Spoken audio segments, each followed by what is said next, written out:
Las transiciones han sido procesos muy duros, en donde ha habido efectivamente una amenaza tan fuerte, tan contundente contra los regímenes, que estos han cedido porque les han cambiado la estructura de costos. Hay, desde luego, razones por las cuales, yo creo que hay razones reales por las cuales su discurso efectivamente está orientado a la posibilidad de una victoria, porque eso no está descartado. Si la Exacto. posibilidad de que ocurra algo en Venezuela concreto, incluso con el uso de la fuerza de los Estados Unidos, no está para nada descartado. Tan no está descartado que el régimen venezolano se está preparando para una guerra. En medio de la tensión que vive la región, esta semana se abrió un capítulo que muchos consideran decisivo. El gobierno de Donald Trump elevó la presión de forma abrupta al designar a partir del 24 de noviembre al llamado Cártel de los Soles como organización terrorista extranjera. Una medida así abre enormes expectativas y también la necesidad de entender qué significa realmente. ¿Estamos frente a un ultimátum o ante un proceso que puede extenderse en varias fases políticas, diplomáticas y militares? En Suelta el Ruido vamos a ampliar la visión, a analizar los escenarios posibles, la complejidad del momento y los objetivos que Estados Unidos podría estar persiguiendo con este movimiento. Lo que cambia ahora es que con esta designación Estados Unidos activa un marco legal y operativo que le permite actuar contra estructuras y aliados del llamado Cártel de los Soles dentro y fuera de Venezuela. En Caracas, el régimen de Maduro cierra filas y busca reforzar la narrativa de intervención extranjera. Diosdado Cabello, una de las figuras clave del poder, negó categóricamente que existan negociaciones para un cambio político. En paralelo, Estados Unidos sigue actuando en el Caribe y en el Pacífico. Un destructor estadounidense interceptó y obligó a retroceder a un petrolero ruso sancionado que se dirigía a Venezuela y en un mensaje directo a los aliados del régimen. Desde el Comando Sur confirmaron que bajo la operación Southern Spear se ejecutaron nuevos ataques contra embarcaciones vinculadas al narcotráfico. En Colombia, un reportaje generó confusión al sugerir que la canciller Rosa Villavicencio habría mencionado una salida de Maduro con garantías. Que pueda haber una salida, una transición donde, bueno, pues él pueda irse sin que tenga que pasar a lo mejor por la cárcel y que venga alguien que pueda hacer esa transición y que pueda haber unas elecciones pues que estén legitimadas con un proceso transparente, pues sería lo más sano y es lo que nosotros decimos y lo que se le está proponiendo y creo que Maduro estaría por aceptarlo. El gobierno lo desmintió y reiteró su política de no injerencia, dejando claro que esa interpretación no corresponde a su posición oficial. También declaraciones de Donald Trump sugirieron que estaría dispuesto a autorizar acciones dentro de México para combatir cárteles, reactivando un debate histórico. Claudia Sheinbaum respondió con firmeza, enfatizando la disposición a cooperar y rechazando cualquier intervención extranjera. Crece también la expectativa sobre el anuncio de María Corina Machado de recibir en Oslo, en persona, el Premio Nobel de la Paz el próximo 10 de diciembre. Ante ese anuncio, el fiscal del régimen, Tarek William Saab, advirtió que si abandona el país sería considerada prófuga. Esto coincide con la publicación de su manifiesto por la libertad, que tiene un peso especial en medio de la presión internacional. En conjunto vemos un tablero regional moviéndose al mismo tiempo. ¿Es el inicio de una fase decisiva o de una etapa más larga, donde diplomacia, poder y tiempo se mezclan? Mucha expectativa con relación al 24 de noviembre, porque el gobierno de Donald Trump eleva la presión, ¿no?, al designar el Departamento de Estado al Cártel de los Soles como una organización terrorista extranjera y que abre la puerta incluso a operaciones militares directas. ¿Qué tanto se debe o no elevar la expectativa sobre esa nueva acción del gobierno de Donald Trump, profesor? Pues por supuesto hay que ser muy cautos en todo esto.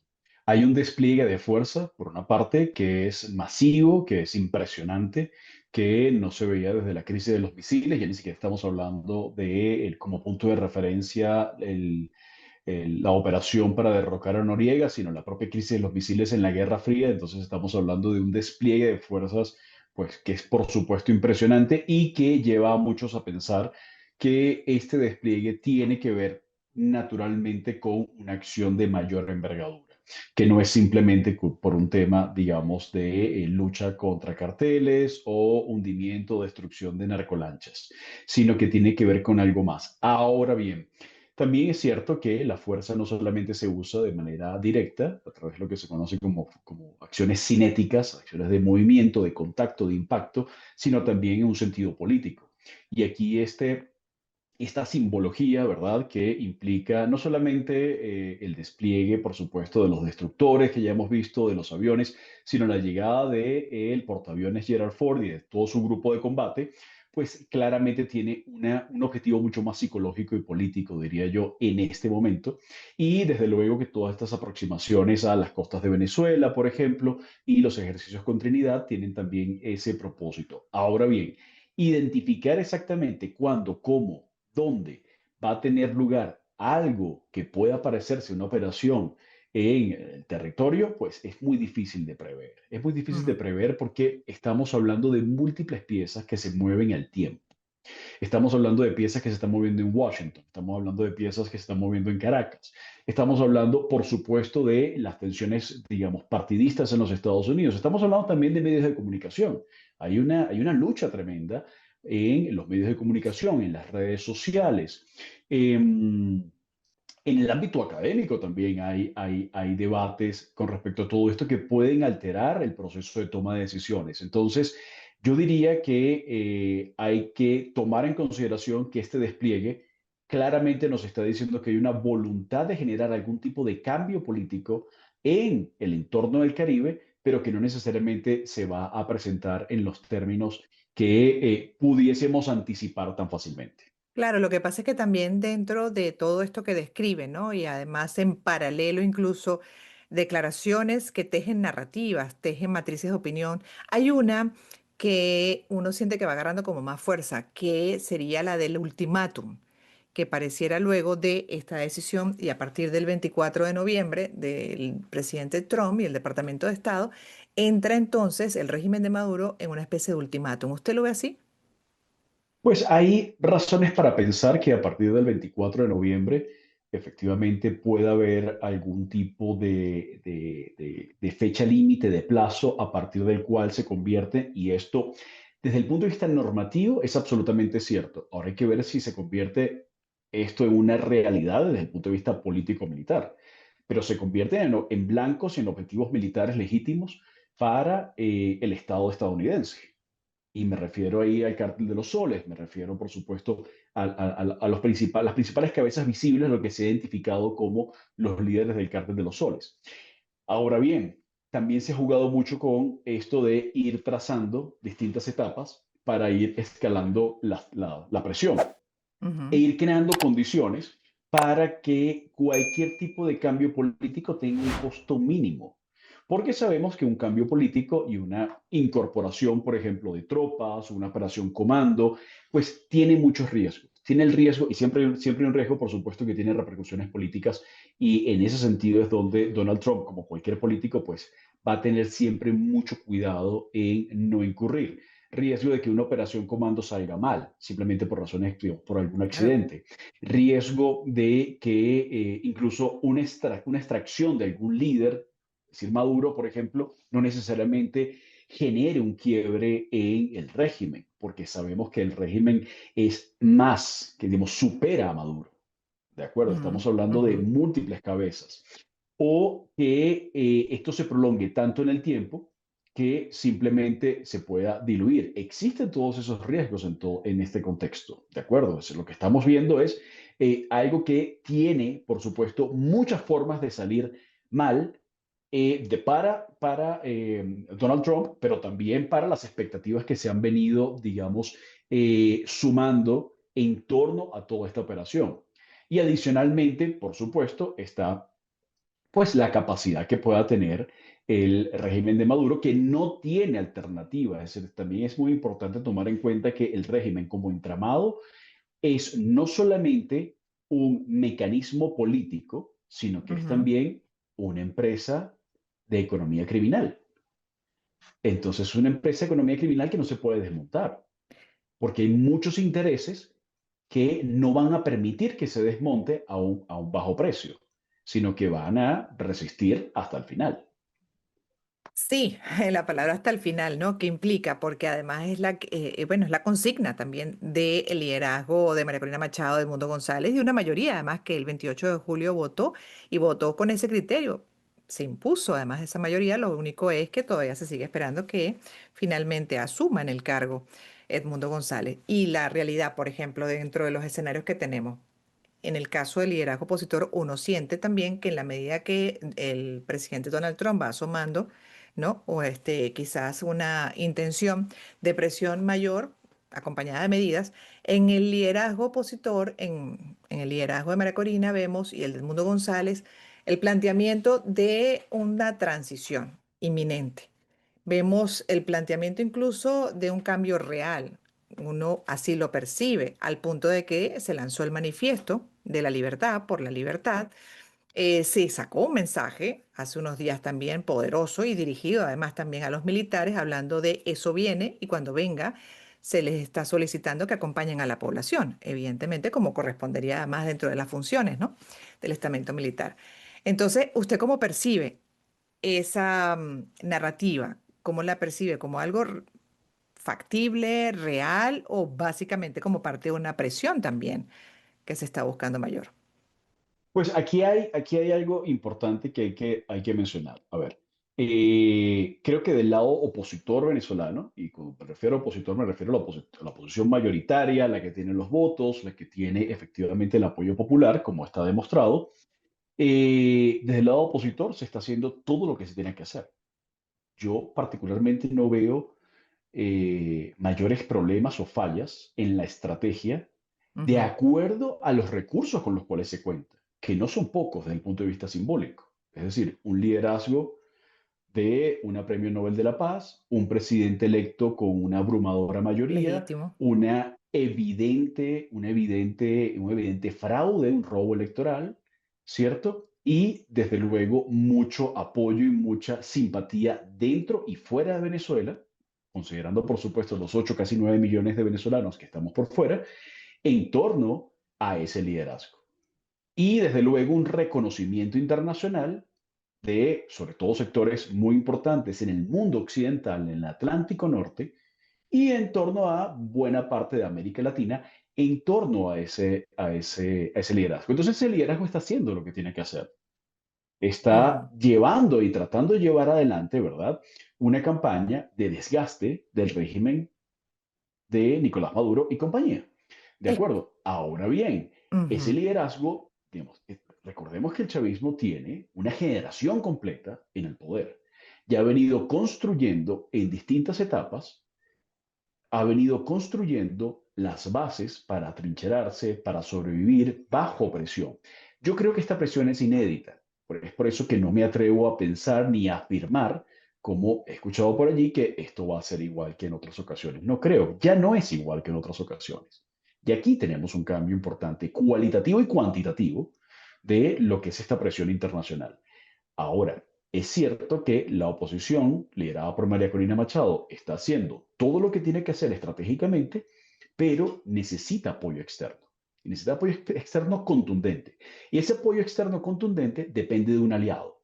Y el único aliado que en este momento puede y quiere, de algún modo, ofrecer ese apoyo son los Estados Unidos y es el gobierno de Donald Trump. Y muy particularmente el secretario de Estado Marco Rubio, entre Ujú. otras figuras prominentes del gobierno y del entorno de esa parte del Partido Republicano. ¿De acuerdo?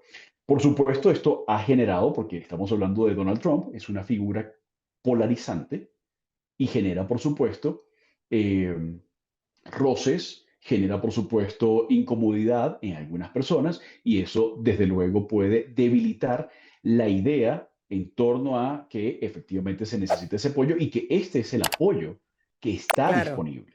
La presión militar en esta instancia es absolutamente necesaria. Sin presión militar, digamos, aquellos que fantasean con la idea de que las transiciones se pueden lograr, digamos, a partir simplemente de una muy buena negociación o tener un argumento adecuado, en realidad están romantizando lo que han sido las transiciones en el mundo.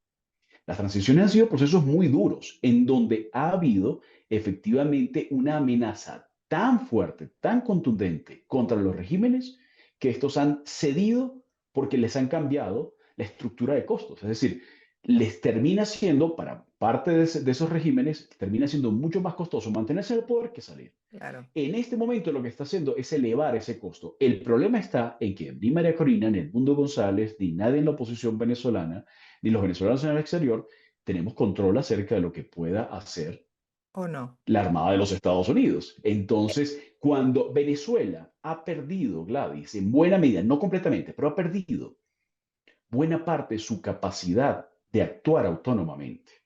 Y es por eso que requiere un apoyo externo. Supongamos que el apoyo no se da.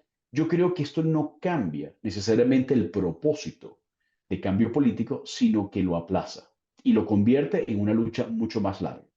Y allí es donde yo creo que hay que tener esa conciencia, Bueno, con criterio de realidad, exactamente, ¿no? Pero, y por puede supuesto. pasar, de hecho puede quedarse, por ejemplo, lo he mencionado en otras conversaciones con otros analistas, puede incluso con usted, la posibilidad de que se quede instalado como en otras regiones de Estados Unidos, por ejemplo, en el Mar Caribe, y como parte de ese propósito de salvaguardar a su país, de la seguridad de Estados Unidos, pero también del continente, de retomar además, ¿no? El poder como potencia y de cara también a esas luchas geopolíticas con países como China, como Rusia, por mencionar dos, y de los cuales vamos a hablar más adelante. Pero, ¿qué pasa si se posterga? ¿Y por qué se lo pregunto? Porque algunos crean, como ha pasado anteriores, ¿no? En anteriores oportunidades, en otras etapas de lucha, que es que se elevan demasiado las expectativas, ¿no? Se acentúa la ilusión y la gente cree que va a ser inmediato, lo cual uno lo va leyendo así, ¿no? En los diferentes mensajes, y si no ocurre, entonces se pierde credibilidad, se desmoviliza la población y al final, bueno, lo que hace es más bien favorecer, en este caso, el régimen de Maduro en el propósito de quedarse bastante más tranquilo en el poder. ¿Cómo lo ve? Porque la credibilidad es esencial, es un principal activo para cualquier cosa, para estas causas más, y puede verse afectada. Por supuesto, pero hay algo que es importante y yo creo que luego de 25, 26, 27, casi 27 años de chavismo y de tensiones políticas que se ha vivido por parte de los venezolanos, es momento también, creo que también había un aprendizaje muy, muy profundo en cuanto a la naturaleza de lo político. No así, por supuesto, no quiere decir que las personas no se vayan a afligir, que las personas no vayan a decaer cuando hay, desde luego, momentos adversos y como venezolanos hemos tenido muchísimos momentos adversos, ¿verdad? Este siglo, lo que va de siglo. Eh, pero entender que la naturaleza de lo político implica, entre otras cosas, generar expectativas. Nadie ha llegado al poder sin generar expectativas. Nadie ha ganado una guerra sin generar expectativas. ¿Qué expectativas podría tener de victoria, verdad? El Reino Unido contra la Alemania nazi, ¿verdad? Y Churchill vendía como si estuviese vendiendo la idea de algo que él sabía que en ese momento no tenía, que era ese poder militar y que luego logró hacerlo a partir de una alianza con los Estados Unidos, entre otros, digamos, eventos que ocurrieron y le permitieron eso. Entonces, el arte de lo político es también Sí, mantener a la gente acá. movilizada. Hay que mantener a la gente movilizada. Y es por eso que uno debe entender que algunas veces yo siento que algunos analistas, colegas, tratan a María Corina Machado como si fuese una especie de, también una académica que tiene que, digamos, utilizar perfectamente las categorías y decir exactamente La lo gente que quiere es el deber. absoluta, digamos, absolutamente demostrable, incluso a través de tribunales, cuando en realidad como políticos, y los políticos viven de eso, ¿verdad? Tienen que movilizar a su base y tiene una base enorme en este caso. Entonces, hay desde luego razones por las cuales, yo creo que hay razones reales por las cuales su discurso efectivamente está orientado a la posibilidad de una victoria, porque eso no está descartado. O sea, la Exacto. posibilidad de que ocurra algo en Venezuela concreto, incluso con el uso de la fuerza de los Estados Unidos, no está para nada descartado. Tan no está descartado que el régimen venezolano se está preparando para una guerra, Exacto, y de eso vamos a hablar con lo que también, lo que es tiene, hasta ahora las con lo que señales del tiene. régimen, con lo que tienen, pero sin duda, hasta ahora incluso ha funcionado muy bien como estrategia en eso que usted dice, de mantener las expectativas arriba y la movilización desde las primarias, la consigna hasta el final, pero advirtiendo que es muy complejo el proceso y que, bueno, va a tomar tiempo y así la gente ha ido sumándose en las diferentes, ¿no? en los diferentes desafíos como fue el de las elecciones, algo épico. En este momento, quizá lo que algunos pueden temer válido dentro de esa experiencia de vida, en algunos casos traumática, es que tú estés poniendo quizás hasta fechas, ¿no? En momentos cumbres, decisivos, definitorios, como la designación después del 24. Y lo del Nobel, incluso de ir a buscar el Nobel y que a lo mejor eso no ocurra, ya empezó a reaccionar la Fiscalía venezolana diciendo que sería una fugitiva. Pero en definitiva eso puede quizás generar una falsa creencia que luego sea contraproducente, me explico, porque a lo mejor puedes pasar de ese tiempo. No quiere decir que no vaya a ocurrir, pero de repente no en los tiempos que uno quisiera. No, digamos, los tiempos políticos no siempre coinciden, obviamente, con los tiempos del ánimo, las expectativas en materia de libertades, en materia de deseos, ¿no? Eso por una parte. Pero por otra parte hay que entender que la responsabilidad del político es precisamente mantener ese ánimo. Y hay algo muy interesante que ha venido ocurriendo en los últimos años, sobre todo bajo el liderazgo de María Corina Machado, pero ha pasado también en otros momentos, y es que en momentos de bajísimo, digamos, de importante desánimo, ha seguido luego, digamos, oleadas de Mm, esperanza. ¿Eso qué quiere decir? Quiere decir que incluso las grandes depresiones, ¿verdad? En cuanto al ánimo frente a la posibilidad de un cambio político en Venezuela, que es algo pues deseado no solamente por los venezolanos, sino por buena parte del continente, es una fuerza latente. es Yo lo verdad, percibo está como ahí. una Yo también. Que, una fuerza latente que tiene altibajos, pero es una ujú, fuerza latente. Y como nunca antes, ahora se está viendo que, porque yo lo veo esto simplemente como, llegó el Gerard Ford, entonces por eso es que hay esperanza. No, aquí hay una secuencia de eventos que viene precisamente desde las primarias de la oposición, yo iría un poco más atrás, pero digamos, desde las primarias de la oposición, que ha tenido, digamos, distintas oleadas de esperanza. Punto, digamos, muy alto fue el 28 de julio y luego, digamos, esa caída a partir del 29 de julio digamos, enseguidilla tenemos que ver esto en una perspectiva histórica, porque nos estamos perdiendo, digamos, Venezuela está haciendo historia, está escribiendo una historia, parte de esto, digamos, algún día será escrito una forma, digamos, de cuál fue la épica en la reconstrucción de la democracia, ojalá, en el caso venezolano, pero hay que entender que no es un camino fácil, porque el chavismo tiene mucho tiempo instalado en el poder y ha creado unas estructuras no solamente materiales, sino también simbólicas, que ha penetrado muchos ámbitos, que no se va a dejar arrebatar el poder tan fácilmente. lo decía Cabello justamente, desmintiendo la versión del medio que aseguró que dentro de las propuestas era por lo menos que les dieran 2, 3 años, ¿no? Y yo no, y además contemplado una negociación para transición no existe. Esa fue parte de lo que acentuó esta semana y que quisiéramos revisar con usted, justamente del lado del régimen, las señales que se dan hasta ahora. Es muy complejo, ha sido así siempre, y el último año, después del 28 de julio, es justamente más que desmovilización, es miedo sobre todo al interno porque había una represión brutal y cada vez peor y eso puede seguir siendo así. ¿Cómo ve hasta qué punto que esa estrategia del régimen usada siempre, de la fuerza, de la represión, hasta de la tortura, de la desaparición forzada y hasta el asesinato, pueda hacer que Venezuela retome, como algunos normalizadores sugieren, una vida con ellos en el tiempo?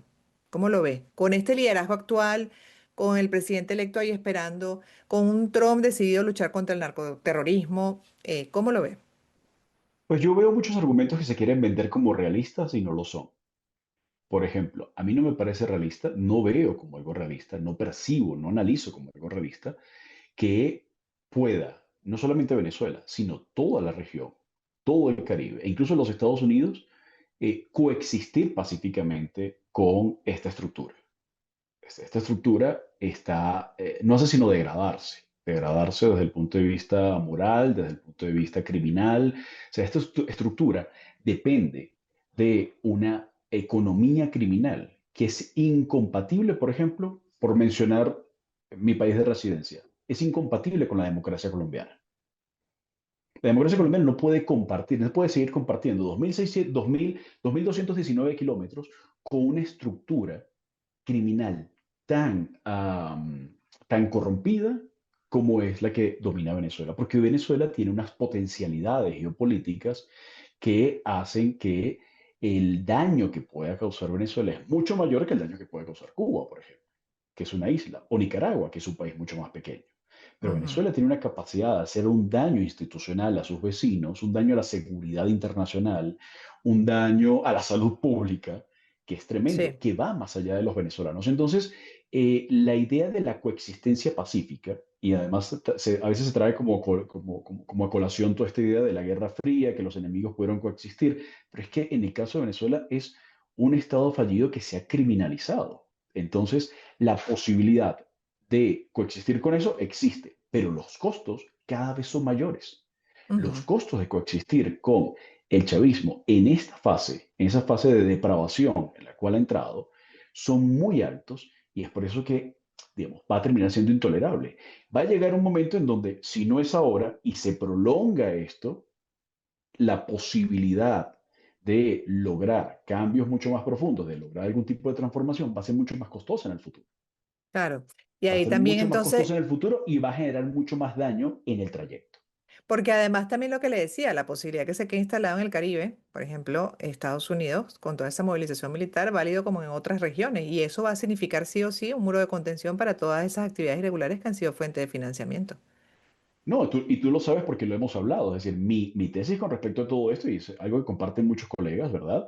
Es la idea de que los Estados Unidos pues llegó para quedarse. Esto no es simplemente una movilización. Aquí, y la gente se desmoraliza porque es que no es que se fue uno de los destructores, es que a ver, viene Thanksgiving, es decir, o sea, aquí hay una tropa que se mueve, ¿de acuerdo? Es decir, Ujú. las fuerzas que están permanentemente en el Golfo Pérsico, los Estados Unidos, protegiendo el Estrecho de Hormuz, por donde pasa una quinta parte del petróleo del mundo, ahí entra y salen buques a cada rato, buques de guerra de los Estados Unidos. Exacto, el Y eso movimiento a es cada rato. parte, es la rotación, ¿verdad? De una fuerza, pero esa es una fuerza que está allí. Aquí no importa tanto cuál es el buque que está. Aquí lo que importa es que hay una reactivación clara de bases en Puerto Rico y una reactivación clara del Comando Sur orientado hacia el Caribe y de la Cuarta Flota de los Estados Unidos. Entonces puede en cualquier momento salir o entrar cualquier buque, pero aquí parece haber ya una intención de mantener una fuerza permanente. ¿Por Exacto, qué? Porque se le ha dado prioridad a Homeland Security, por una parte, y seguridad hemisférica. exacto. Y presupuesto hay Entonces, para eso, como lo hay para otras no partes del mundo. perdamos eso de vista, porque además se dice, no, es que la operación es muy costosa mantener, es que esos buques tienen que estar en algún lugar. Cuesta exactamente lo mismo tener el Gerald Ford en el Caribe que tenerlo en el mar de China Meridional o en el Ártico. Cuesta exactamente lo mismo. Ese es el punto, que algunos Está pierden de presupuestado. vista. Totalmente, totalmente. Y ahí hay un propósito clarísimo también en política exterior que me gustaría hablar con usted, además como experto en geopolítica dentro de todo lo que viene pasando. Por ejemplo, ya lo que es el papel de Rusia, el papel de China, esas alianzas con Irán, etcétera. Y hasta ahora lo que está buscando también Trump. Em, de posicionarse además en el continente como la potencia, ¿no? Y que fue entregando además, fue descuidando. Y eso pareciera clarísimo. Entonces ahí me gustaría su opinión con relación a lo que han sido las últimas declaraciones también de China, de Irán, de Rusia sobre este conflicto particular de este lado y cómo se entiende además en esas jugadas geopolíticas, un poco hasta dónde, por ejemplo, Rusia es capaz de presionar con el conflicto que tiene del otro lado, que además ya lo están presionando por eso, volvió a hablar Donald Trump, le devolvieron un barco que iba, ¿no? Directo a Venezuela. Entonces ahí me gustaría que pusiéramos en contexto estas potencias, ¿no? Y estos grandes países cómo los podemos ubicar en este conflicto. Sí, efectivamente. Lo que ha pasado acá es que en este siglo, motivado por algunos planes que se empezaron a delinear en los años 90 y que terminaron por acelerarse luego el 11 de septiembre, estaba planteada la idea de que los Estados Unidos ya tenía pacificado su área de influencia en el hemisferio occidental y que por lo tanto tenía que jugar en un gran tablero mundial que es el continente eurasiático. Es decir, el continente eurasiático, y si sumamos a África, lo que se conoce en la geopolítica clásica como la gran isla mundial, es esa masa continental que va desde Lisboa hasta Vladivostok, o sea, Asia y Europa, más, digamos, el área de influencia sobre África.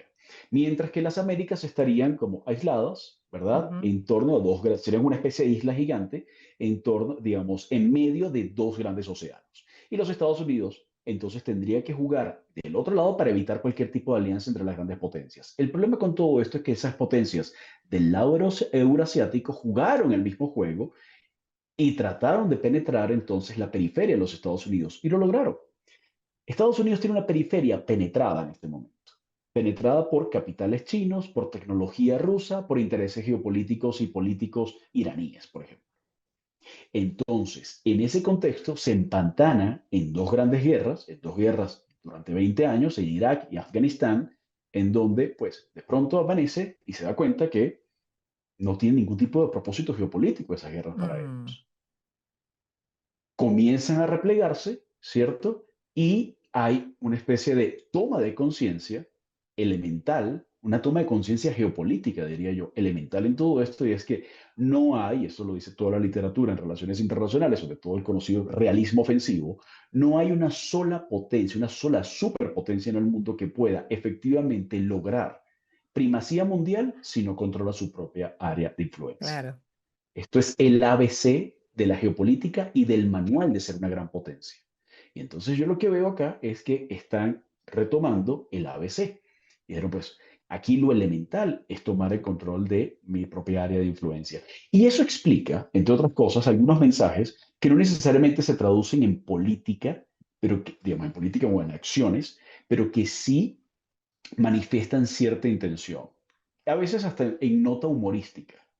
Como por ejemplo, cuando Trump decía que Canadá debería ser un estado de los Estados Unidos, o cuando pensaba en la compra de Groenlandia, o la presión que sí hubo y que lograron romper contratos de Panamá con China. Y ahora este posicionamiento en el Caribe. Perdónenme, pero es que, digamos, uno sigue la secuencia de los hechos y comienza a darse cuenta que están cerrando el perímetro. Están cerrando el Ujú, perímetro, ujú. precisamente, bueno, el auxilio financiero a Argentina, la recomposición de las relaciones con el Brasil de Lula, las Obvio. sanciones, el castigo al presidente Petro de Colombia, la La presión a amenaza Sheinbaum. constante, la presión a México, a eso iba, y ahora la flota frente a las costas de Venezuela, Ujú. además de toda la cooperación con Guyana y Trinidad. Es que, es que creo que hay una serie de eventos en muy corto tiempo que a veces no miramos y cuando comenzamos a conectar los puntos, se cierra el perímetro de las Américas. Entonces, en ese sentido, Estados Unidos parece plantear que su periferia ha sido penetrada y que necesita, en consecuencia, reforzarla y expulsar a estos intereses externos de la región.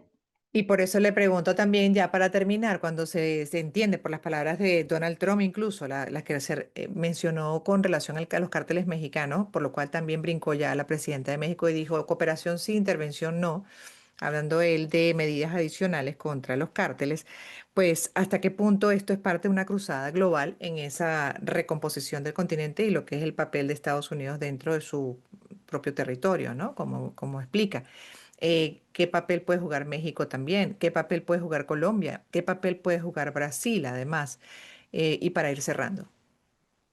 Pues, digamos, global, creo que tiene alguna intención global, pero es sobre todo de refuerzo en su área de influencia. Es reconstruir el área de influencia, que eso además no es nada nuevo. Estamos hablando de doctrina Monroe, estamos hablando de Roosevelt, Teddy Roosevelt, estamos hablando de construcción del Canal de Panamá, estamos hablando del reposicionamiento en el Sí. Caribe, estamos hablando del Tratado Interamericano de Asistencia Recíproca, el TIAR, ¿verdad? De 1947, el Tratado de Asistencia Recíproca, que es una alianza defensiva en principio de las Américas, es más viejo que la OTAN. Es decir, Estados Unidos en aquel momento pensó, primero hay que asegurar el área inmediata de influencia, porque no hay una política global, insisto en esto, no hay una política de primacía global que pueda saltarse la hegemonía regional. Yo Ujú. tengo que dominar mi propia región antes de saltar a dominar, digamos, áreas fuera de ese ámbito natural de influencia. Y allí hay, por supuesto, una preocupación por parte de los europeos. ¿Cuál es la preocupación de los europeos? Es que Estados Unidos comience a retirarse, como ya ha empezado a hacer, lentamente comience a retirarse y les deje el peso de tener que defenderse, Ujú. porque van a tener que defenderse frente a su propio juego eurasiático, mientras Claro. que los Estados Unidos se encarga y protege las Américas.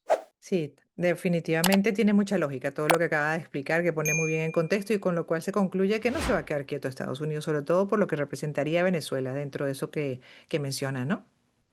No, no, por supuesto, digamos, de las piezas, hay muchas piezas importantes en todo esto, pero si hay una de las piezas angulares en este rompecabezas de la geopolítica de las Américas, por sus recursos naturales, por su ubicación geográfica y por otra cosa, por la perturbación que genera, es Venezuela. Entonces, si bien hay algunos elementos, vamos a llamarlos más político-discursivos, electorales, de presiones normativas, que me hacen pensar que toda esta operación puede tener muchos obstáculos en el camino, cuando yo veo el panorama geopolítico mucho más amplio, que por supuesto toma más tiempo, pero mucho más amplio, me parece que indefectiblemente aquí hay una reconstrucción de áreas de influencia en donde claramente Venezuela ya no va a poder seguir, perdóname el término tan coloquial, realenga en ese ámbito. Y Ujú. es allí donde uno puede entender este reposicionamiento de los Estados Unidos y sobre todo este cara a cara tan fuerte con el régimen de Nicolás Maduro. Claro, claro. Pero ahí también la pregunta es hasta qué punto Estados Unidos, algunos asoman eso, deslizan eso como posibilidad de que pueda decir, bueno, no importa, yo lo logro controlar al régimen, lo pueden dejar ahí quieto porque va a hacer lo que yo diga, ¿no? O definitivamente pasaría por, ustedes no pueden seguir ahí, necesito retomar el control del continente, la seguridad del continente, y evidentemente ustedes son la principal amenaza y más bien les toca hasta responder a la justicia estadounidense, ¿cómo lo ven? Pues ahí hay varias cosas que hay que tomar en consideración. Me gusta mucho que me hagas ese planteamiento porque es algo que he venido pensando desde hace varios días, sobre todo a partir de la reunión de Trump con al-Sharaa, que es el nuevo presidente de Siria. Al-Sharaa, antes conocido como al-Golani, que era su nombre de guerra, ¿no? Este fue un Ujú. hombre que fue Al-Qaeda, que estuvo 5 años en prisiones en el Medio Oriente controladas por los Estados Unidos. Incluso fue, digamos, apresado y torturado en la infame prisión de Abu Ghraib en Irak y que ahora, pues, Trump le puso el perfume e hizo chistes con él y mantuvo una relación y además es un Así niño es. consentido ahora de Europa. Al-Sharaa hizo ese cambio. Uno podría decir, bueno, ¿podría acaso ser reclutado Nicolás Maduro por parte de los Estados Unidos? Yo me he hecho esa pregunta, pero he conseguido muchísimos obstáculos para eso. Como por ejemplo, Nicolás Maduro no tiene el control sobre el chavismo. Nicolás Maduro es la cabeza visible del chavismo, ¿de acuerdo? Y hay una serie de conexiones, de entramados, Mm. ¿verdad? De redes que no Ecosistema. permite, que un ecosistema criminal que no permitiría tan fácilmente esto. ¿Por Mm. qué? Porque eso pasaría por abandonar precisamente las rentas criminales. Adicionalmente a esto, tendría que romper públicamente, porque esto no es simplemente romper en privado, romper públicamente con China, con Rusia y con Irán. Esto pasaría también por tensionar su relación, digamos, no sé, materno-afectiva con Cuba. ¿De acuerdo? Tener que romper con, digamos, pasaría también por tener que combatir a las guerrillas y los grupos criminales venezolanos y colombianos en territorio venezolano. Tendría que pasar también por el reconocimiento, por ejemplo, de la soberanía de Guyana sobre el Esequibo. Es que cuando empezamos a sacar las cuentas, la posibilidad de que Maduro pueda sobrevivir, digamos, convirtiéndose en un Al-Sharaa, digamos, Aliado. reconvirtiéndose, digamos, el rebranding de Maduro, el rebranding del chavismo, tiene muchos obstáculos, no quiero decir que es imposible, pero tiene muchos obstáculos precisamente por la propia naturaleza del régimen, que es reticular, es una red, Claro. ¿de acuerdo? Como lo es el propio Cártel de los Soles. Entonces, la posibilidad de coexistir con esa red, pues está allí, pero los costos de coexistir con la red están aumentando. Y es por eso que cuando uno junta los costos en aumento de coexistir con esta red criminal que domina Venezuela, junto con el plan mucho mayor, el macro plan de reconstitución de áreas de influencia geopolítica y control del hemisferio occidental, pues a mí particularmente esa cuenta no me da como para pensar que pueda haber tolerancia al régimen de forma indefinida. En medio del aumento de la presión militar y geopolítica por parte de Estados Unidos, un episodio reciente llamó la atención. Nicolás Maduro anunció que celebraría su cumpleaños en el Estadio Monumental. El próximo domingo cumplo año.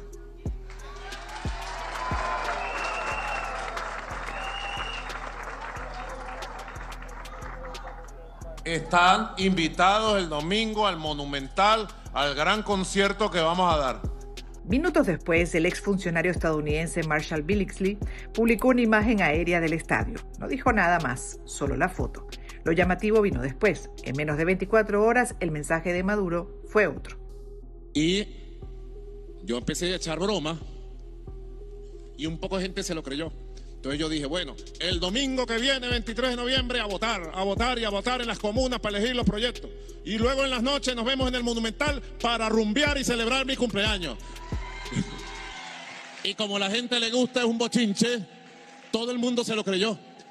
Hace 2 días invitaba a llenar un estadio. Un día después todo quedaba reducido a un chiste. El cambio fue tan rápido que habló por sí solo. Lo que vemos no son hechos aislados, es una región moviéndose alrededor de una crisis que ya nadie puede ignorar. Y para los venezolanos, cada decisión internacional y cada palabra que se pronuncia marca el rumbo de lo que viene. Si quieres seguir entendiendo este momento tan complejo, con claridad, con contexto, entonces quédate en este espacio. Y ahora te invito también a ver episodios anteriores donde abordamos diversas aristas de la lucha contra el narcoterrorismo y la realidad venezolana.